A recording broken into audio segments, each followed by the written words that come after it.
안녕하십니까, 강영천입니다. 사실 제가 페이스북이다, 유튜브다, 심지어 그 스쿠버 다이버 잡지 같은데 그 전에 다이브웹.co.kr에서 제가 잠수의학 Q&A를 오랫동안 했죠. 통해서 여러 번 강조했던 이야기입니다. 우리가 일반 다이버 분들이 감압병 증상이 없는데 주기적으로 챔버에 가서 소위 말해서 질소 빼기를 하는 문제, 그것에 대해서 또 최근에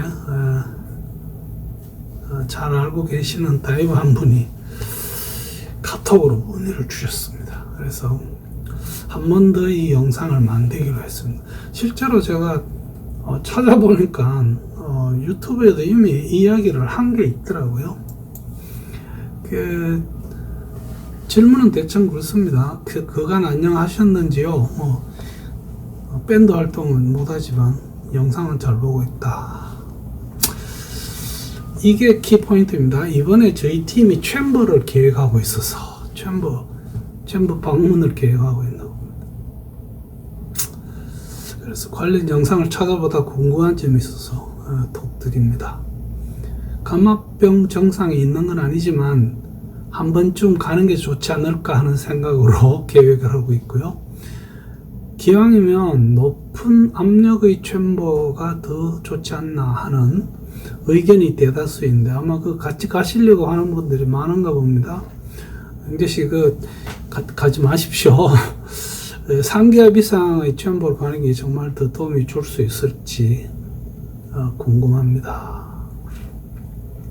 그래서 제가 이 다이빙 할 때 과연 우리 몸에서 특히 이 질소와 관련되는 어떤 변동이 있고 왜 우리가 이 증상이 없는 분들이 챔버에 갈 필요가 없는가를 한번 다시 말씀을 드리겠습니다.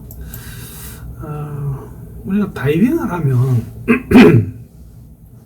우리가 수면은 전체가 1기압이고요. 공기가 1기압으로 존재를 합니다. 그 중에 질소가 78%고 산소가 20.9% 현재입니다.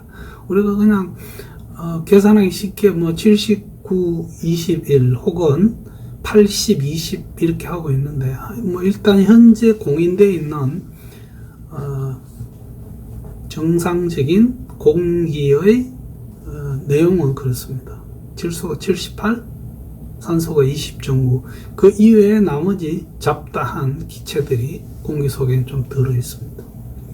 만약에 우리가 30m에서 다이빙을 하면 그곳에서는 4기압이고 내가 호흡하는 공기는 아주 높은 압력의 실린더에서부터 1단계로 공기가 나오면서 약 10에서 12바로 낮아집니다. 그것을 저희들이 중간압이라고 하고요.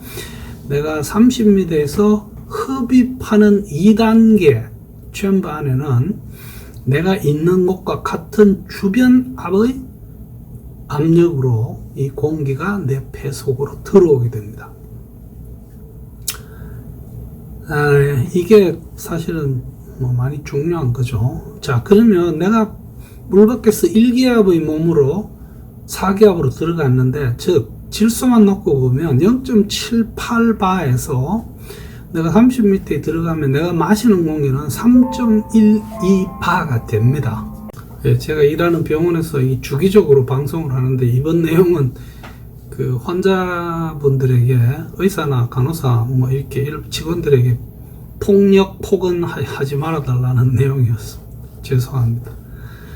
일단 한 번 더 말씀드리면 이 3.12바의 질소가 내 몸속에 들어있는 0.78바의 질소와 서서히 평형을 이루어 나가는 것이 우리가 다이빙하는 행위입니다. 즉 우리가 만약에 그 몸속에 있는 질소가 0.78바에서 실제로 내가 호흡하는 공기 속에 들어있는 3.12바의 질소하고 같아지는 것을 우리가 포화된다 이렇게 이야기합니다. 이 포화까지 되면 참 곤란할 것 같습니다. 다이빙 마치고 우리가 상승을 합니다. 이때 되면 어떤 일이 벌어지느냐, 이 체내 고압으로 녹아들어 있는 질소가 내가 호흡할 때마다 상승할 때는 체외로 배출이 됩니다. 왜 이 질소가 배출되게 되느냐, 우리가 질소가 몸속에서 축적되는 것은 혈액 속에서 축적되는 게 아니고요, 일반 조직에 축적이 됩니다. 근데 내 주변의 압력이 낮아지면 그거하고 또 평형을 이루기 위해서 조직 속에 있는 질소들이 혈액 속으로 들어옵니다. 그것이 폐로 가서 우리가 호흡을 할 때마다 질소기포는 몸 밖으로 배출이 되는 거죠. 근데 우리가 만약에 급상승을 하게 되면 배출되는 속도보다 체내에 녹아있는 질소량이 더 많아지고, 이게 질소기포가 되어 조직에서 혈액 속으로 녹아 나오는데, 이 양이 너무 많으면 감압병이 될 수 있죠. 그래서 어느 정도 양의 기포는 혈액 속으로 다 들어옵니다. 그건 아무 문제가 없습니다. 호흡으로 다 빠져나가기 때문에요. 근데 그렇지 않으면 너무 빨리 올라와서 너무 많은 기포가 혈류 속으로 들어오면 이 기포들이 모여서 덩치가 되고 커지고 이것들이 감압병을 일으킬 수가 있습니다. 그래서 경우에 따라서는 상승 중에도 감압병의 증상을 느끼는 경우가 있습니다. 자, 나왔습니다. 이제 수면에서 우리가 휴식을 취하게 되면, 제가 최근에 수면 휴식에 대한 영상을 올렸던 기억이 있습니다. 내가 물 밖에서 휴식을 취하면서 꾸준히 호흡을 하죠. 이때는 체내에 남아있는 질소기포가 계속 호흡을 통해서 빠져나갑니다. 즉, 내 몸속에 있는 질소가 0.78바가 될 때까지, 바깥 공기와 같아질 때까지 계속 빠져나갑니다. 그래서 우리가 수면에서 휴식을 취하는 것이고, 지금도 우리는 수면의식을 하고 있는 거죠. 그러나 지나치게 깊은 수심, 너무 긴 잠수 시간, 혹은 급상승으로 인해서 지나치게 많은 질소, 기포가 쏟아져 나오면 감압병 증상을 나타낼 수 있습니다. 자, 그러면 기포는 우리 몸속에서 얼마나 빨리 배출되느냐, 이게 우리가 그 다이빙 후에 감압병 증상을 나타내는 시간하고 거의 같은 내용으로 설명하면 될 것 같습니다. 그래서 내 몸속에 있는 기포는 사실 1시간 정도 지나도 많이 빠져나갑니다. 그러나 그 수면 휴식 1시간만으로 다 빠져나갈 수는 없습니다. 일단은 그 이유 때문에 감압병의 증상은 다이빙 마치고 1시간 이내 대부분 나타나고요, 많은 경우에 상승 혹은 상승 직후에도 나타나지만, 대부분 상당한 부분이 6시간이 지나면, 특히 레크레이셔널 다이빙을 한 경우는 6시간이 지나면 거의 몸속에 질소가 남아있지 않다고 보고 거의 감압병 증상을 나타내지 않습니다. 드물게 12시간까지 가는 경우가 있습니다. 근데 이런 경우들은 특별히 어떤 다른 요인들요, 내가 다이빙 마치고 주변압이 낮은 그 상승해서 비행기를 타고 높은 데로 올라가면 실내 압이 낮아집니다. 그런가 하면 다이빙 마치고 격렬하게 운동을 한다든지, 혹은 뜨거운 물에 들어가서 탕 속에 앉아가지고 땀을 삐직삐직 흘릴 만큼 오랫동안 있으면 내 체내에 기포 있는 것이 커질 수 있습니다. 술을 너무 많이 먹어도 위험합니다, 여러분.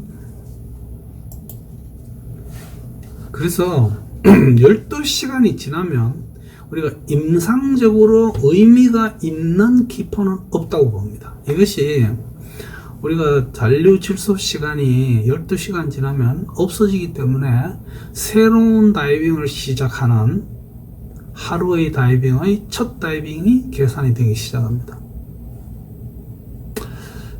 다시요.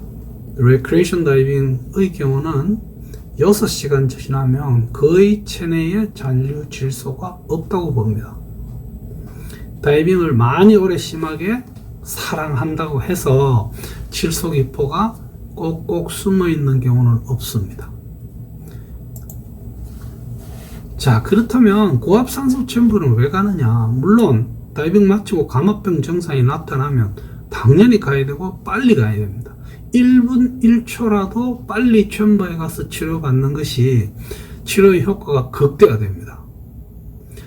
이거 미루면 나중에 별의별 문제를 다 일으킬 수가 있습니다. 그래서 그 감압병 증상이 뚜렷하고 혹시 좀 의심이라도 스러우면 일단 챔버 치료를 받아 두십시오라고 저는 권고를 하고 있습니다. 물론 그 나타난 감압병의 증상의 어떤 경중에 따라서 그 챔버 치료 횟수가 결정이 됩니다. 경우에 따라서는 이 기포가 우리 몸속의 어떤 조직에 손상을 일으킬 수 있습니다. 이 경우 며칠 지나서 질소는 남아있지 않는데, 미안합니다.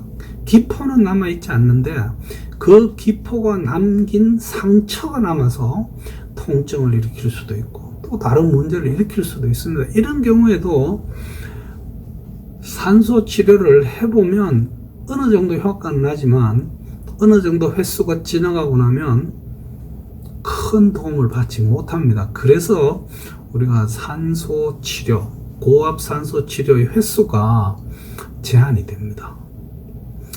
자, 챔버에서 우리가 감압병을 치료할 때는 챔버의 압력이 어느 정도 되느냐? 감압병 치료는 우리가 2.8바, 즉 수심으로 말하면 18m에 해당되는 압력으로 챔버의 압력을 유지하고 100% 산소를 흡입을 함으로써 실제 내가 들이마시는 산소는 2.8바의 아주 고압의 산소를 흡입합니다. 그래서 내 몸속에 조금이라도 질소가 남아있다면 후다닥 빼주고, 혹은 그 질소 버블에 의해서 생긴 상처는 좀 더 빨리 치유가 될 수 있게끔 도우는 거죠. 여기 30m에 해당되는 4기압까지도 챔버에 압력을 올리긴 합니다. 이런 경우도 산소의 압력이 높아지는 건 아닙니다. 산소의 최대 압력은 우리가 2.8바로 유지를 하고 나머지 압력을 올리기 위해서 하는 기체는 힐리움을 사용합니다. 지금 보내주신 이 질문에 보면 기왕 이렇게 챔버에 가는데 높은 기압의 챔버가 더 좋지 않겠냐 하는 의견이 대다수인데 라고 적어주셔서 제가 그거에 대한 답변으로 드리는 겁니다. 그래서 결론입니다. 이미 체내에 남아있지도 않은 질소 기포를 제거하려고 빼려고 하는 것은 아주 어리석은 일입니다. 고압 산소 챔버는 사실 필요 없는 사람이 거기 들어가면 압력에 의해서 혹은 고압 산소 자체에 의해서도 혹은 그게 상당히 밀폐된 공간이잖아요.